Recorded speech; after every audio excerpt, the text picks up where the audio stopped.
Hi everyone, Effie here. Today I'm going to show you how I made this card using our large Peony 1 stamp set.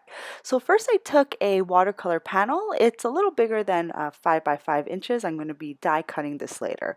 So I took my large Peony 1 stamp and I'm inking it up with Versamark ink, and I'm stamping it along the two opposite corners of my watercolor panel. Then I'm just going to sprinkle on some white embossing powder onto my stamped image.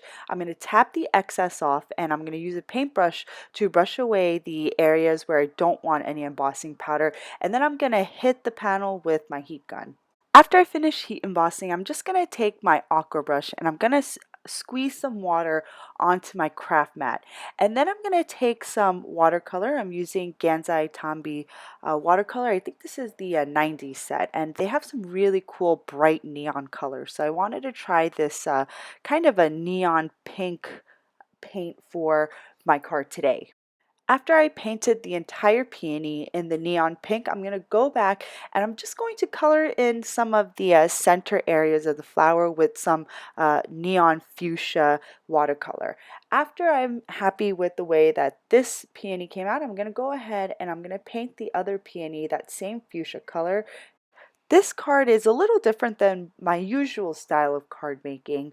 I was inspired to create this card after seeing Ruby's card the other day. She created a similar watercolor card where she heat embossed using white embossing powder, and she just painted some really pretty pink peonies with a nice soft blue background. So I wanted to do something similar but with our large peony stamp set.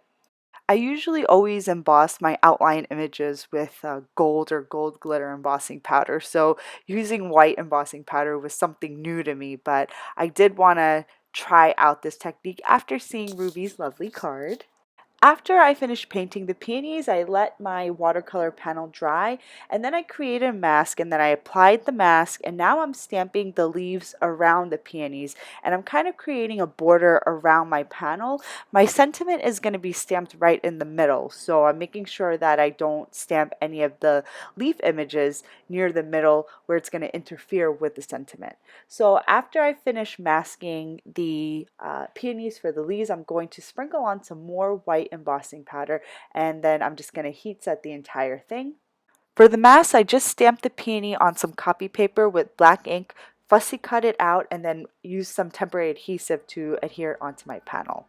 I did get a scuff mark from my nail polish on my watercolor panel, so I just took my Tombow sand eraser and erased it away. So the sand eraser is amazing for taking your nail polish scuff marks off your projects, or even like light smudges of ink.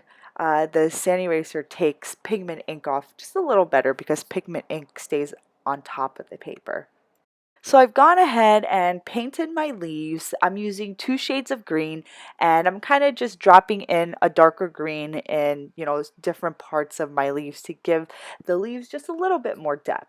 So after I finish painting the leaves, I'm going to go ahead and paint the background a nice blue color, and I'm just going to paint the entire background this color with the exception of a focal point in the middle where I leave it just a little white. I'm using two aqua brushes to create that blue background. I'm using one brush to apply the blue color, and then I'm using a second brush to blend the color onto the watercolor panel.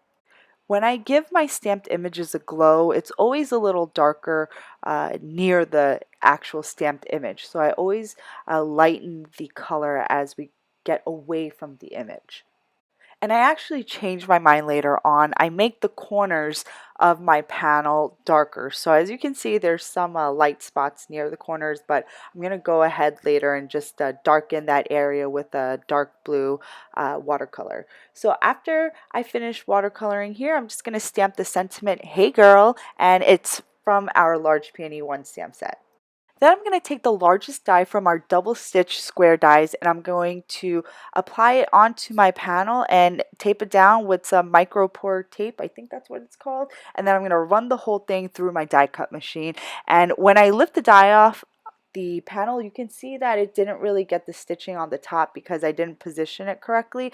But what I do is I just kind of positioned it correctly, taped it up again, and ran it through my die cutting machine to get that stitching effect. So as you can see here, it is a perfectly stitched card. So now I'm just darkening the edges of my panel with some more blue watercolor to give the card or the project just a little bit more of a contrast. Next, I'm going to apply some light sapphire and Mercedes blue sequins in varying sizes on my card. I've already positioned them and I'm just adhering them down with some Ranger Multi-Matte Medium. After I finish putting down the sequins, I'm going to adhere the panel onto a top folding 5x5 card base. And the card is now complete. I thank you all so much for stopping by today. I really had fun using white embossing powder with my watercolors today. So again, thanks for stopping by. See you next time.